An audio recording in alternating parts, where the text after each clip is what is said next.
এতগুলা সরকার এসেছে, জাতীয় সংসদে কোরআনের একটি আইনও চালু করে নাই। মাননীয় স্পিকার, সবচাইতে লজ্জা, সবচাইতে দুঃখজনক কথা হলো এটা। আমি চ্যালেঞ্জ দিলাম, জামাত ইসলামের কোন নেতা বলেছে আমার কাছে যে জান্নাতের টিকিট আছে বিক্রি করছি? মাননীয় প্রধানমন্ত্রীকে জবাব দিতে হবে। বাংলাদেশে কেন নামাজ চালু করা হলো না? চাঁদাবাজ কোন দলের সদস্য হতে পারে না। চাঁদাবাজ চাঁদাবাজি, তাদেরকে ধরতে হবে, গ্রেপ্তার করতে হবে। অতএব আসুন বাংলাদেশে মানুষের আইনের কবর রচনা করে কোরআনের আইন প্রতিষ্ঠা করি রব্বুল আলামিন। দুনিয়াতে আমরা কেউ থাকবো না, মরার পরে আমাদের আসল জায়গা। এখানে যা আলোচনা হচ্ছে সব দুনিয়া কেন্দ্রিকই আলোচনা হচ্ছে। আখিরাতে কি হবে এই চিন্তা কারো মনে নাই। আল্লাহ তাআলা সূরা আল ইমরানের 185 নম্বর আয়াতে বলেছেন, ফামান জুহজিহা আনিন নার ওয়া উদখিলাল জান্নাত ফাকাদ ফাজ। যে ব্যক্তি জাহান্নামের আগুন থেকে বাঁচতে পারলো সেই সত্যিকার সফল হবে, এবং জান্নাতে প্রবেশ করতে পারলো সেই সত্যিকার সফল হতে পারবে। মাননীয় স্পিকার, সংসদ লবিতে ঢোকার সময় আল্লাহর প্রতি পূর্ণ আস্থা এবং ঈমান, এটা দেখার পরে মনে হয় যে আল্লাহর প্রতি যদি ঈমান থাকে তাহলে তো আমাদের আইনের উৎস আল কোরআন, কোরআনের বিধান বাংলাদেশে চালু হওয়া উচিত ছিল। মাননীয় স্পিকার, শতকরা 90 জন মানুষ যারা কোরআনে বিশ্বাস করে, এই কোরআনে যে বিধানগুলো আছে 6666টি আয়াতের মধ্যে নট লেস দ্যান 1000 আয়াত belong to the positive order and not less than 1000 ayat belong to the negative order. 1000 আয়াত আছে যেগুলো হাবোধক আইন, 1000 আয়াত আছে যেগুলো নাবোধক নিষেধ।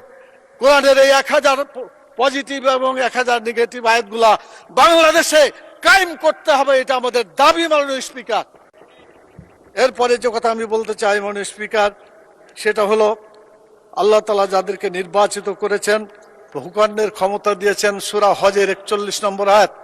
মাননীয় প্রধানমন্ত্রী আছেন, তার দৃষ্টি আকর্ষণ করে সকলকেই বলতে চায়, আল্লাযীনা ইম্মাক্কান্নাহুম ফিল আরদি আকামুস সালাত ওয়া আতাউয যাকাত ওয়া আমারু বিল মারুফ ওয়া নাহাউ আনিল মুনকার। যারা রাষ্ট্র ক্ষমতা পাবে তারা দেশে নামাজ চালু করে মানুষের চরিত্র ভালো করে দেবে, এবং যাকাত চালু করে মানুষের ক্ষুধা, দারিদ্র্য, বেকারত্ব দেশ থেকে তারা বিতাড়িত করবে। ভালো কাজ করে মানুষকে শান্তিতে থাকতে দেবে, খারাপ কাজ বন্ধ করে অশান্তির আগুন থেকে মানুষকে রক্ষা করবে। কিন্তু দুর্ভাগ্য, আওয়ামী লীগ এসেছে 6 বার, বিএনপি 5 বার, জাতীয় পার্টি 2 বার, এতগুলা সরকার এসেছে, জাতীয় সংসদে কোরআনের একটি আইনও চালু করে নাই। মাননীয় স্পিকার, সবচাইতে লজ্জা, সবচাইতে দুঃখজনক কথা হলো এটা। আমরা চাই আমরা এদেশে কোরআনের আইন চালু করে মানুষকে মুক্তি দেব। আমি মাননীয় প্রধানমন্ত্রীকে বলবো, আপনাকেও জিজ্ঞাসা করা হবে, আমাকেও করা হবে, বাংলাদেশে কেন নামাজ চালু করা হলো না? কেন যাকাত চালু করে ক্ষুধা, দারিদ্র্য, বেকারত্ব দেশ থেকে দূর করা হলো না? কেন ভালো কাজ চালু করে মানুষকে শান্তিতে থাকতে দেওয়া হলো না? কেন খারাপ কাজগুলো বন্ধ করে অশান্তি থেকে মানুষকে রক্ষা করা হলো না? মাননীয় স্পিকার, আমি আপনার মাধ্যমে মাননীয় প্রধানমন্ত্রী সহ আইনমন্ত্রী পাশে বসে আছেন, তারা জবাব দিবেন এবং বলবেন তাদের দায়িত্বটা কি। এরপরে যে কথাটা আমি বলতে চাই, মাননীয় স্পিকার, সময় কম দেওয়ার কারণে কোনটা বলি আর কোনটা বোঝা যাচ্ছে না।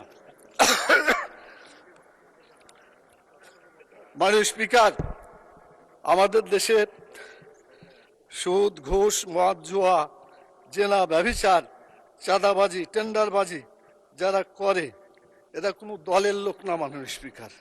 কিন্তু যখন বলা হয় যে এক দল চাঁদাবাজি করে পালাই গেছে, আর এক দল চাঁদাবাজি করার জন্য প্রস্তুতি নিচ্ছে, এটা বলার পরে কোনো দল যদি রিয়াকশন করে, তখন তো বোঝা যায় এই চাঁদাবাজদেরকে দলের সদস্য হিসাবে মানে গ্রহণ করা হচ্ছে।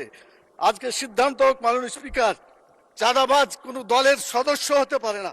চাঁদাবাজ চাঁদাবাজি, তাদেরকে ধরতে হবে, গ্রেপ্তার করতে হবে। এরপরে যে কথা বলতে চাই সেটা হলো, টিকিট বিক্রির একটা কথা বলা হয়েছে। মাননীয় স্পিকার, একটু প্লিজ, কোরআন মাজিদে একটি আয়াতকে কেন্দ্র করে এটা ভুল বুঝাবুঝি হচ্ছে। আল্লাহ তাআলা সূরা তওবার 111 নম্বর আয়াতে বলেছেন যে আল্লাহ তাআলা জান মালকে কিনে নিয়েছেন জান্নাতের বিনিময়ে। এটা আল্লাহর কথা, আপনি জানমাল দিবেন, বিক্রি করবেন, জান্নাতে যেতে পারবেন। জানমাল আল্লাহর পথে দিবেন না, আপনার কপালে জান্নাত হবে না। এটা আল্লাহর কথা, এটা মানুষের কথা না। আমি চ্যালেঞ্জ দিলাম, জামাত ইসলামের কোন নেতা বলেছে আমার কাছে যে জান্নাতের টিকিট আছে বিক্রি করছি? মাননীয় প্রধানমন্ত্রীকে জবাব দিতে হবে কেন তিনি এটা বলছেন। আমাদের ফখরুল ইসলাম সাহেব বলেছিলেন আমরা শরীয়তের আইন বিশ্বাস করি না, পরে অবশ্য আত্মসমর্পণ করে নির্বাচনের আগে বলেছেন শরীয়তের বিরুদ্ধে আমরা কোনো আইন আমরা পাশ করব না। তো ধন্যবাদ ওনাকে অন্তত তওবা করে ফিরে এসেছেন।